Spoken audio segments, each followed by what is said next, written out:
여러분 안녕하십니까? 이진곤TV입니다. 시사논평 이심전심 오늘 이야기 시작하겠습니다. 오늘은요, 이성의 시대를 엽시다, 이런 주제로 말씀을 드릴까 합니다. 이 부인과 자녀 그리고 동생이 형사 피의자로서 지금 검찰 조사를 받고 있는 중입니다. 본인 또한 피의자가 될 개연성이 높습니다. 이럴 경우에 장관 임명을 포기하는 게 옳습니까? 아니면 부인의 혐의 사실을 없었던 걸로 하는 게 옳습니까? 이 사람을 장관시킬 테니까 검찰은 손대지 말라, 뭐 그런 신호였습니까? 대통령이 임명을 강행한 뜻이 거기에 있었습니까? 이 사람들은 법을 도대체 어떻게 인식하고 있는지 그게 궁금합니다. 다 법률가들 아닙니까? 문 대통령도 법률가, 조국 장관도 법률가. 그런데 법을 자신들이 편의대로 인식하고 있다는 그런 생각밖에 안 드네요.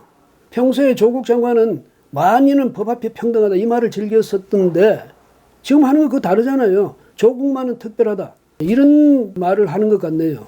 교원영색 선의인이라고 말을 번지르게 하는 사람은 어질거나 참된 사람이 드물다, 뭐 이런 이야기가 있는데 조 장관의 경우가 그렇지 않습니까? 조스트라다무스라는 이름 들어보셨죠? 조 장관이 옛날에 그 유명한 예언가 노스트라다무스하고 닮았다, 필적할 만하다, 이런 이야기인데, 과거에 옛날에 그 조국이 오늘의 조국을 어떻게 그렇게 정확히 예언할 수 있었느냐, 이런 이야기입니다. 조롱조의 이야기죠. 그런데 문 대통령도 1인 2역 화법에 아주 익숙한 것 같습니다.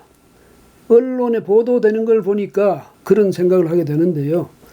2016년 11월 20일에 당시 박근혜 대통령의 변호인이 뭐라고 했냐면, 검찰이 박 대통령을 일방적으로 피의자로 규정하는 데 대해서 이제는 검찰 조사에는 협조할 수 없다, 대신에 중립적인 특검 수사에 대비해서 준비하겠다, 이렇게 이야기를 했습니다. 그게 뭐 결국 특검한테 더 호되게 걸렸긴 했지만은요, 이런 이야기가 나오니까 당시에 야당 지도자이던 문 대통령이 자신의 SNS에다가 어떤 글을 올렸냐 하면, 박 대통령이 자신이 수반인 행정부의 일부인 검찰을 부정했다, 그러니까 그 지휘 라인에 있는 검찰총장, 법무장관, 국무총리 다 사임해야 하는 것 아니냐, 이런 이야기를 했고요. 또 박 대통령이 검찰을 부정하면서 검찰 조사를 거부했으니까 이제 검찰도 대통령으로 애호할 필요가 없다, 강제 수사에 착수해야 한다, 이렇게 SNS에 주장을 했습니다. 그랬던 문 대통령이 지난 27일에 뭐라고 했습니까? 검찰이 아무런 간섭 없이 엄정하게 수사하는데도 검찰개혁을 요구하는 목소리가 높아지는 현실을 성찰하라, 이런 말을 했죠. 그 다음에 또 인권을 존중하는 절제된 검찰권 행사가 무엇보다 중요하다, 이런 말도 하지 않았습니까? 이건 조국 장관에 대한 수사, 검찰 수사, 이걸 두고 한 말이죠. 그러니까 지금 검찰이 보이고 있는 수사 방식이라든지 절차라든지 이런 게 보니까 이게 바로 개혁 대상이야. 똑똑히 하라. 그 다음에 인권을 왜 존중하지 않아?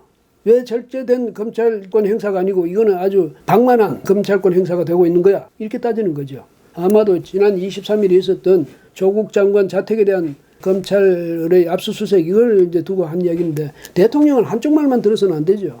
지금 그렇게 알려진 것하고는 그 당시 상황이 아주 다르다는 것 아닙니까? 그러면 다른 쪽 이야기도 들었어야죠. 자신의 역시 휘하인 검찰의 보고도 받았어야 되는 것 아니겠습니까? 그런데 대통령이 한쪽 말만 듣고 이렇게 쉽게 이야기하면 되겠습니까? 29일에요, 서초동에서, 그러니까 대검청사, 또 이쪽에는 서울중앙지검이 있죠. 그 도로에서 촛불 집회가 열렸습니다. 조국 지키기 촛불 집회.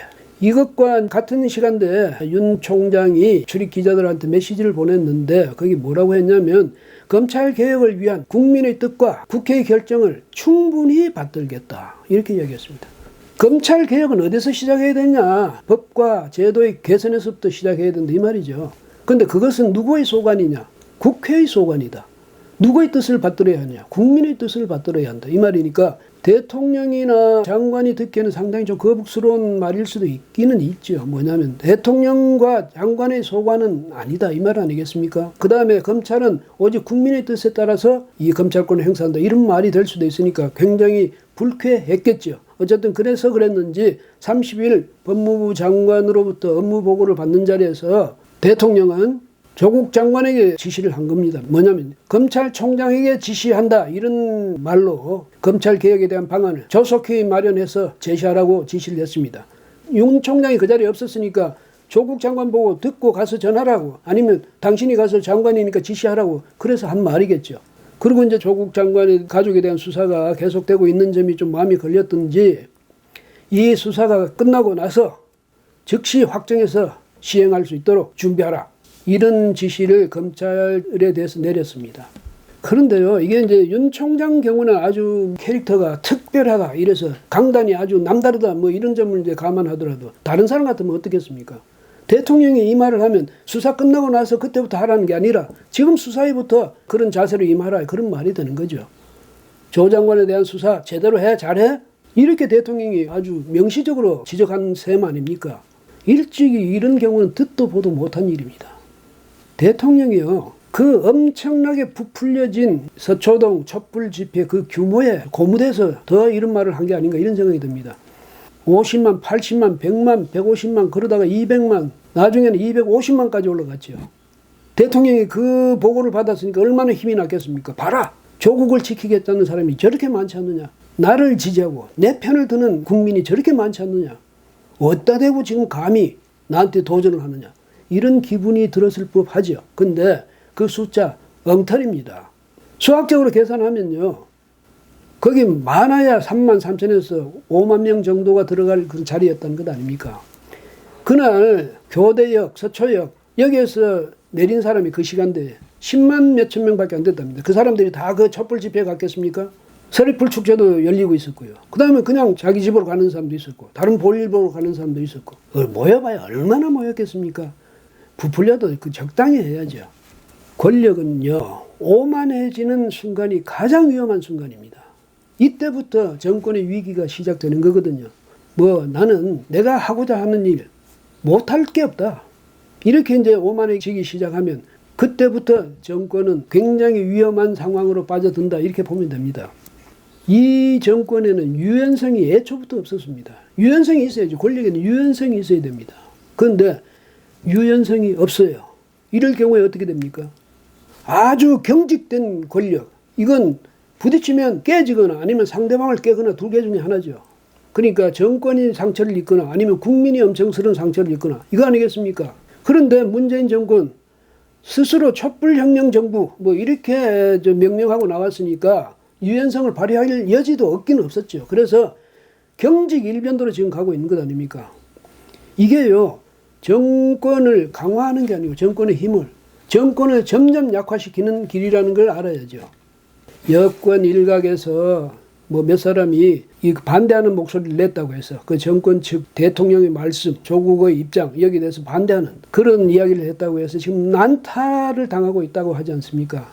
이런 걸 보면요, 과거 1966년부터 76년 사이에 중국에서 있었던 문화 대혁명, 사실은 문화 대파괴, 이걸 다시 떠오르게 됩니다. 그때의 홍위병들, 이 젊은 사람들 홍위병으로 동원해가지고 그 힘을 가지고 모든 걸 파괴하지 않았습니까? 오직 이념 하나만을 위해서 마오쩌둥이.